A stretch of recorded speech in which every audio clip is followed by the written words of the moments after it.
Do you care too much what others think? So why should we worry about what others think of us?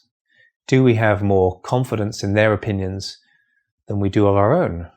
And Brigham Young said that.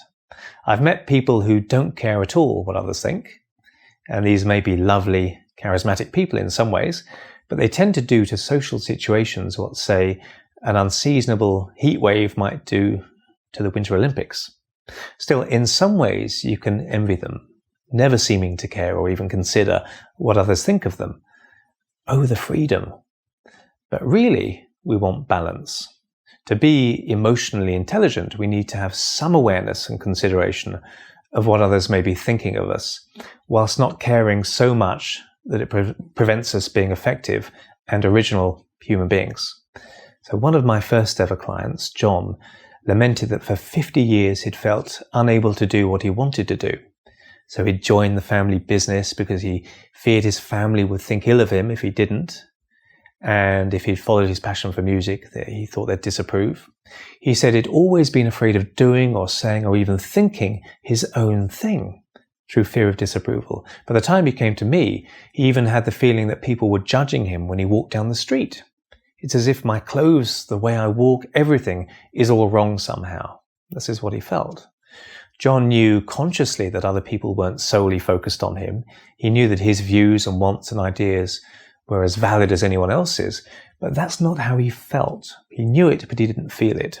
I asked him the $10 million question, what would you really like to do, John, in your life? And he paused and looked doubtful, and then a shy smile emerged, followed by a bigger one. And he said, now the kids are grown up, and the wife and me, we'd love to follow our dream of retiring to Spain and opening a small hotel. So I said, what's stopping you? And he said the same thing that always has, fear of what other people would think. Worrying what other people think is the cause of all kinds of superficial behavior, embarrassment, missed opportunities, inner resentments, regret, and even bitterness. What's stopping you? I've mentioned my download Care Less What Others Think before, and it could be useful as far as this is concerned. So here's to you, you're caring just a little less what other people expect from you. And I'll see you next time. If you'd like more self-esteem tips like this, you can subscribe to my free email self-esteem course at www.unk.com/self-esteem tips. I publish videos like this regularly, so subscribe to our YouTube channel if you'd like to see more.